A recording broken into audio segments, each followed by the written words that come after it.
hinahanap natin dito kay Roberto? Yung... Uli! Lalim oh! Pag nalaglag kami rito, wala na. Ang Bello Family Island, Cielito Lindo Island o mas kilala bilang Toothbrush Island ay isang isla sa Laguna de Bay na sakop ng Cardona, Rizal at abandonado ito ng napakatagal na panahon. Ang isla ay nabili noong kasagsagan ng pangalawang digmaang pandaigdig at ang nakabili rito ay ang tinaguri ang singing sweethearts of radio na sila Jesus at Luz Bello. Nabili nila ito sa isang engineer na si Walter Perry dahil ito ay babalik na sa Amerika. Nagtayo sila rito ng Casa Roca o isang bahay na bato, kapilya at iba pa. At ito ang madidiskubre natin sa loob nito. Bago kami makapunta sa isla ay sasakay kami ng bangka. Hindi naman ganoon katagal ang biyahe dahil halos ilang kilometro lang ang layo nito mula sa pier. Malayo pa lang ay tanaw na kung gaano kalaki ang islang ito. At habang lumalapit kami sa isla ay napapaisip ako kung ano ang laman nito.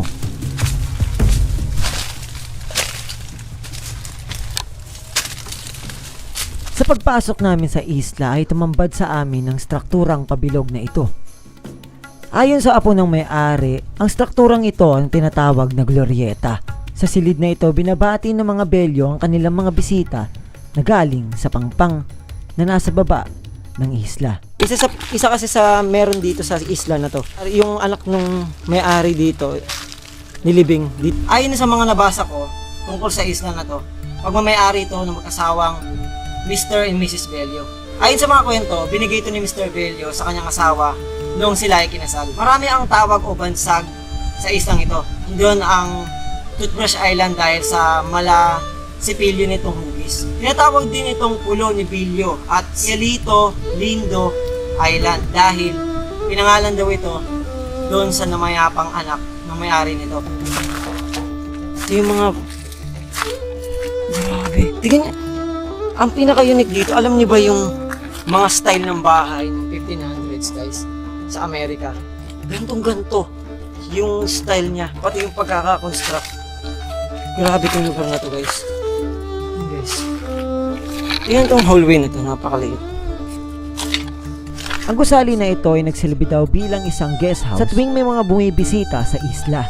Dito sila natutulog at dito nagpapahinga. May kita mo rito sa baba, explorers, yung mga ginamit na bubong dati. Ngayon wala na siyang bubong.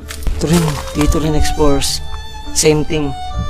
Tapos grabe yung style nitong lugar na to. Ibang-iba sa mga bahay na napupuntahan na natin dati. Ibang-iba siya. Kasi ginamitan siya ng mga ganitong bato para ma-construct. Hindi hollow blocks, hindi adobe. Ibang-iba. Grabe. Ibang-iba siya sa lahat ng mga napuntahan natin.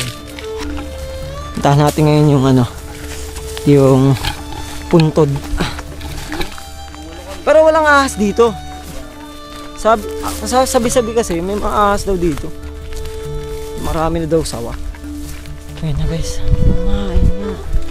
Yung lapida nandiyan pa. Nandiyan pa.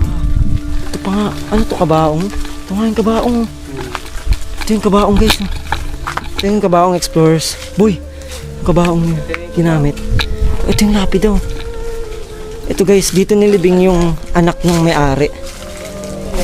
Pwede ko ba ito ipakita? Yung guys. Nung napanood natin, wala pa itong mga Pinanganak noong 1912. Tsaka nung namatay noong 1993. Oh, ito yun. Sabay ito. Sabay ito. Ang angas. Ang dating kapilya noon ng isla ay ang strukturang ito. Dito noon ginaganap ang pagmimisa ng paring kapatid noon ni Mr. Bello at marami na ang kinasal sa isla. Ang unang kinasal dito ay ang anak ng mag-asawang Bello na si Melvin Bello noong April 1970. Pero ang dating kapilyang ito ay siya ring naging huling hantungan ng labi ng mag-asawa. Ang dalawang puntod na ito ay ang mag-asawang Bello mismo na nilibing dito noong 90s kasama ang kanilang anak na naunang pumanaw sa edad na 3 taon na si Cielito na siya ring ipinangalan sa isla. Ito nga talaga. Ewan ko na lang kung saan dinala ngayon yung mga bangkay. Ano yun, may bumabalik helicopter nung dati. May helicopter na. 2 taon siguro nakalipas. Ay, helicopter yung ginamit Malinis pagkuha. yan, ikaw, pag-iilit na yun. Hindi natin, palinis yun. Lakas. Doon yun dumano. Grabe. Mukhang mayaman ang may-ari. Mayaman talaga. Alam mo, pag nakita mo talaga tong lugar na to, kung ayos pa to, kakaiba to. Ang ganda na itong tignan. Isa to talaga sa pinakang gusto kong makita, guys. Kasi may mga nabasa ako na yun nga, meron nito dito. Pero gusto kong makita sa sariling mata ko na nandito nga siya. So ngayon nakita ko na, napunan na yung curiosity ko. Ngayon naman ay pupuntahan natin ang mismong gusali kung saan naninirahan noon ng mga Belyo na nakalocate sa pataas na bahagi na ito ng isla, lampas ng arkong dadaanan ko. Parang entrance. Ika tayo. As! Ito yung bahay nila kaso sira na. Hirap na. Ang layo. Ang taas pala. May narinig akong mga aso. Ewan ko bakit. So yun guys. Dito na ako sa taas. Kasi ito daw yung ano. Ano to? Tunnel, no? Tunnel daw to dati. Kaso tinakpan na ito ng mga bato. Ito yun guys. Meron ditong ano, parang ano, cement carvings, parang ganun. Yan. Ng mga naglalayag na bangka. So, yun, isa lang naman nire-represent niyan yung mga nangingisda. Ewan ko kung sino yung nag gano'n yan, gumawa niyan, dumrawing niyan. Pero sigurado ako magaling na artist. Yung pag hinawakan nyo guys, yung texture, feel na feel nyo. Ang sculpture na ito ay inukit di umano ni Anselmio Dayag, na kilalang sculptor na kilalang gumawa ng lion head ng Baguio. May kita rito ang tila mga mangingisda na namamalaot. Hindi ko alam kung inspired ba ito sa gawa ni Butong Francisco, isang national artist ng Angono at kilala bilang taong nakadiskubre ng old carvings ng Angono Binangonan petroglyphs. Ayon kasi sa apo ng may-ari ng lugar, ay napunta noon sa isla si Butong Francisco upang magpinta dahil siguro makita ng inspirasyon. Ayon sa kanya, pinalitan daw ang mural na ito ng tinatawag na armadahan. Ang armadahan ay isang tradisyonal na uri ng bangka na pumapalaot sa Laguna de Bay. Ang mga single outrigger fishing boat na ito ay palagi namamataan sa isla noon dahil sa taunang regata o boat racing. Natigil ito magmula na magkaroon ng maraming fish pens ang lawa. So eto guys, ito yung mga CR niya. Nakita nyo, sobrang daming kwarto ng CR. Pero tingin ko yung dalawa na yon pang shower. Pang shower yun nandito banda. Tas ito mga wala na to, mga ano na to. Mga wala na yan. Ay, ito pala. Ito mga wala na to. Ito CR talaga, ito yung pinaka CR. Nandiyan yung inodoro. Nandiyan yung lahat ng na makikita mo sa CR. Check ko dito, boy. Ito din, ano to? Mga kwarto, no? Mga kwarto din to. Lucky boy. Parang barracks to eh. Parang ano. Ay, oo, baka guest room, boy.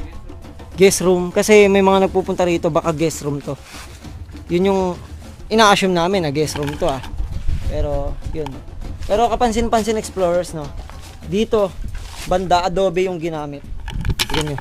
Adobe to. Yan. Mga adobe. Pero hindi siya tulad nung dun sa baba. Puro mga maanong bato. Sige, sige. Ano meron dun? Ay.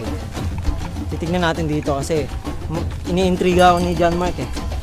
Wait lang ah. Yo! Ano to? Ito yung tunnel. Ito yung tunnel, boy. Ano to, Poso Negro? Yo! Guys, ang lalim. Holy. Ang lalim, oh. Ang lalim. Kung makikita nyo lang, sobrang lalim. Pag nalaglag kami rito, wala na. Balik, likod mo dyan. Habang abala kami sa pag-iikot ng panghuling gusali ng lugar, ay mapapansin na naghuhukay ang kasama namin bangkero na si Kuya Roberto. Una, hindi namin ito pinansin. at hindi niya naman sinabi kung bakit siya naguhukay. Pero hindi namin alam na may dapat kaming madiskubre sa islang ito at di namin alam na ito ang isa sa ikamamangha namin tungkol sa lugar na ito. Ayon kay Kuya Roberto, ang hinahanap namin dito ay ang tulang nakasulat sa sahig na alay noon ni Jess Belio para sa kanyang asawa na si Luz, na hanggang ngayon ay nakasulat pa rin kahit na abandonado na ang islang ito. Yung sulat. Ayun, nakita na. Ayan ha. Ano, nakita na. Yo! Oo, gogi! Wow! Boy! Talaga, isipin mo na lang kung gaano katagal itong sulat na to. Ayan ang tunay na patunay. Guys, babasahin ko to sa inyo. Pero, bigyan ko muna kayo ng konting kaalaman kung bakit meron ito dito. Ito kasi, itong isla na to, niregalo to ni Mr. Belio sa asawa niya nung kinasal sila. So, isipin mo tong buong isla na to bilang isang regalo. Nakakahanga madiskubre ito dahil kami ang unang content creator na nakakita nito noon. Di ko masabi kung ano ang mararamdaman ko noon nang makita ko ito. Dahil bukod sa nakakalungkot ay tila dama ko sa isla na ito ay napupuno noon ng pag-ibig. To lose my beloved. This house is my gift. Strong as a bagat, beautiful as a mihan, lasting as the island which upon it is built. The wind and the waves will forever whisper the great love which in my heart, nature. Accept this Casa Roca and pray God in heaven that it will last until the end of time.